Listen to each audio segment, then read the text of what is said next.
Alright, so in this lesson I'm going to show you the way that Yngwie does 3-string sweeps, and we're going to focus on the right hand here, because once you get that right hand pattern down, you can apply that to any 3-string sweep shape in the left hand. So you get a lot of mileage out of this one once you get it right. And I won't say that it's not only Yngwie that does it this way, I do it this way, if that's not obvious, and also a bunch of other really great sweepers. I can actually not even think of one good sweeper who doesn't do 3-string sweeps in this way. If you happen to be one of them, and it works great for you to do what I'm gonna describe as the wrong way soon, don't get angry. Just go with that, because that doesn't really matter. If it works for you, it works for you. And that goes for pretty much anything you're learning. So don't let anyone talk you into doing something different if you have no issues with what you're currently doing. But saying that, if you find that it's a bit hit and miss with the wrong version, then definitely try this one, because once you work on this for a little while, you're going to find that it's quite easy to get into it, and once you have that down, it's a much more reliable picking pattern, in my opinion. So I'm going to show you 3 exercises, not including the one in the beginning, which is basically as an example of 3-string sweeps. If you want tabs for that one, you can go to my Patreon and check that out. But for the other one, you don't really need any explanations more than realizing what the right hand pattern is. So I'm going to demonstrate it here with this 3-string arpeggio. It's an A minor, so we have 12, 8 on the high E string, 10 on the B string, 9 on the G string. And the way that I consider picking it the wrong way is this way, where you go up, pull off, up, down, down. And if you look on paper, that looks very logical, because you get these 2 upstrokes, which is a sweep, and then you get 2 downstrokes. So it looks very legit on paper. But the trouble is in the execution, because to be able to do 2 sweeps like that, you're going to have to do one of the hardest things on guitar, which is turning around in the middle of a sweep when you have momentum. Because when you do this, you already have momentum in one direction here, so you have to break that momentum, turn around, not hit the string you just played, and then hit the B string again, and then do a downstroke on the E string. So this is a bit of a problem for most people. But like I said, if you can do that, good for you, keep doing that. But a better way of doing it, even though it might look a bit convoluted at first, is this. If you look at what I'm doing here, it's an upstroke, pull off, up, down. So we're going for a downstroke here on the G string, and once you get that going, you're going to find that it's very easy to complete the sweep, because now you only have, basically you have a sweep, three notes in a row with the same pick stroke, which is what we're after here. So, and once you get this going, it's quite consistent.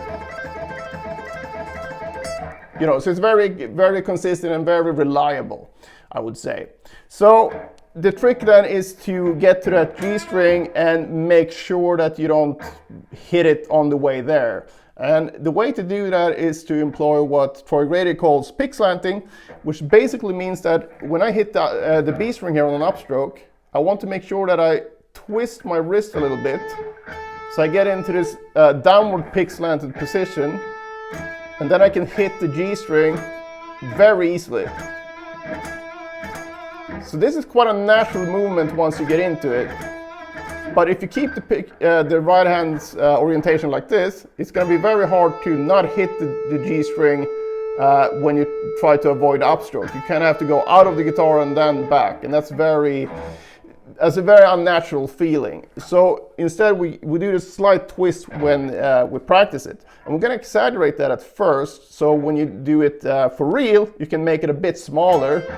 You can see here when I do it's barely noticeable, but it's there, because otherwise this wouldn't work. So like I said, I have 3 different exercises here for you. The first one is just to start at the problem area. So basically we're going to do the upstroke here on the B string. So hopefully you can see that here. And if I show you like this, if this is the B string and this is the G string, the orientation of my right hand here, if I do that, you can see that it won't work, because I have to do this thing and go around, right? But if I do this instead, as I hit the B string, I just turn my wrist like you would turn it when you turn a key in a lock, right? So that's why I call this the key to the 3-string arpeggio technique, or whatever I call it. But basically it's because you have this turning motion in your wrist. And that should be quite natural for most of you. So basically, if you do that, you're good. You get this angle of the pick where you go out of the strings, and then it's very easy to hit the downstroke. However, we're not happy only doing this and then hitting the string like that. Instead, we want to make sure we make this one a rest stroke. And a rest stroke is basically a technique that comes from classical guitar, and it's basically when you hit a string and then you go straight into the string below it, and that makes for a fuller tone. But we're not going to use it for a fuller tone necessarily. This is more for security of playing. So basically you do this up, and then when you do the downstroke, you make sure that you end up on the B string again with the downstroke. So up with a twist, and then down. So we're not going to play the downstroke yet. So the first exercise is only 2 notes. We got up on the B string, down on the G string. And then we stop there, pause, do it again. And you want to exaggerate the motion at first, so you can really give a clear signal for your brain what to do. So when you actually apply this on the guitar, then you just do this.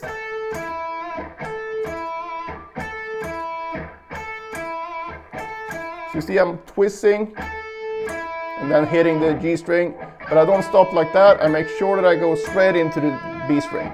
And I'm very adamant about this, and why I'm so on you here in this video is because a lot of my students do this exact thing wrong. So they would do this.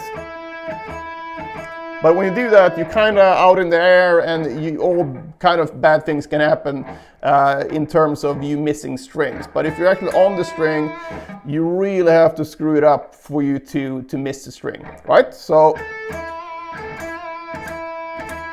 you can see it's quite an easy thing to do once you get into it. But I just want you to focus on getting this motion right and making it feel natural. So you don't sit there and tense up. This should feel very relaxed. So a way to aid that is to hold back on the dynamics in the right hand. So try to hit the notes as evenly as you can, but also as lightly as you can. So I'm a big fan of moving things up and down the fretboard, so that's what we're going to do. So we start down here and just go maybe 2 times in each position.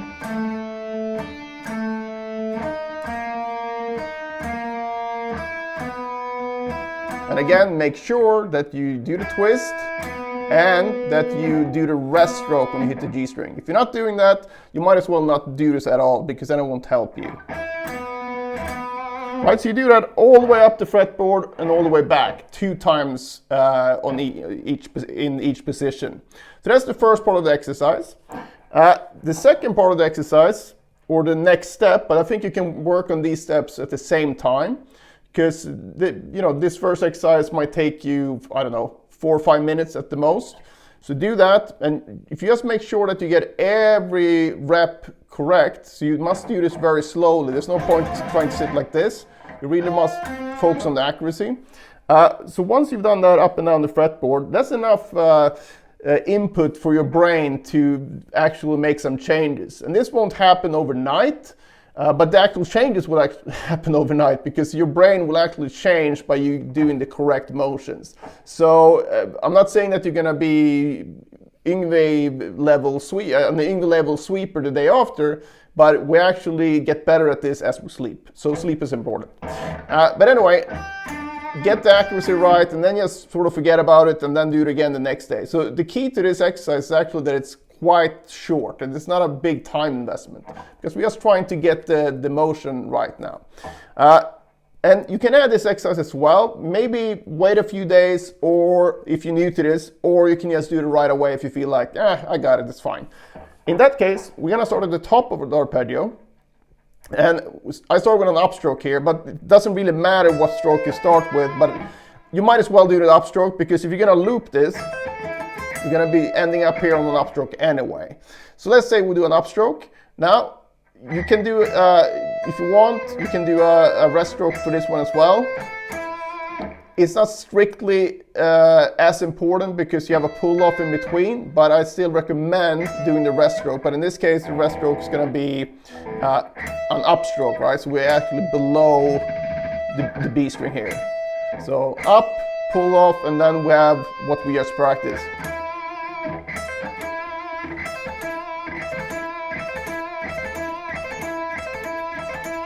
So we have the same thing going for us as before. But the only difference here is that we added the notes before as well. So same thing, start at the lowest position available. And if this is too stretchy for you, start as high as you need to be comfortable. You don't want to hurt yourself here. But that's sort of up to you to know and feel how it feels in your hand. But let's say I start here at the lowest available position. Up, pull off, up, down. Up, pull off, up, down. And I'm making sure to exaggerate the motion a bit as well. Because this will get smaller as you do it faster, but when you have a bigger motion initially, it's going to be easier for your brain to sort of assimilate everything.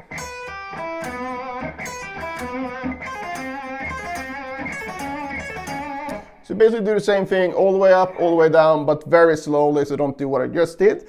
And once you've done that, you can start doing the whole arpeggio. And it's going to be 6 notes. So you have 1, 2, 3, 4, 5, 6. 1, 2, 3, 4, 5, 6.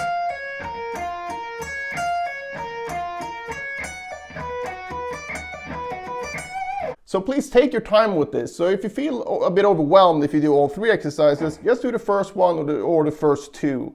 Because once you get this going, this right hand pattern will work for any 3-string arpeggio that uses the same setup. And what I mean by setup here is the arrangement of notes per string. So we have 2 notes on the high string, E string in this case, and then we have B string 1, G string 1. And obviously if you move this to the next string group, let's choose another arpeggio, let's say we do a diminished one. Basically I have 2 notes on the B string, 1 on the G string, and then 1 on the D string. But it's the same picking pattern. So it's a very, very important picking pattern in my opinion if you want to play these 3-string sweeps. So it's a very important pattern in my opinion if you want to be able to play these 3-string sweeps. So don't skip this step and try to go for speed just because you're impatient. Just take your time with this and let it take time because this shit is not easy. You know, it's it took me a long time to get it down, and but once it clicks, it's yours forever as long as you do some upkeep. And like I said, it's a very, very comfortable pattern and reliable right hand pattern once you get into it. So the next step for you is to just build this into your practice routine. And if you have any questions at all, if something was unclear, please let me know in the comments so I can set you straight as soon as possible. And again, if you wanted the tabs for the initial sort of little etude, you can find that on my Patreon. That's also linked in the description. Now, if your sweep arpeggios sound a bit sloppy, even though you got the right hand going, check this video out on how you can solve that.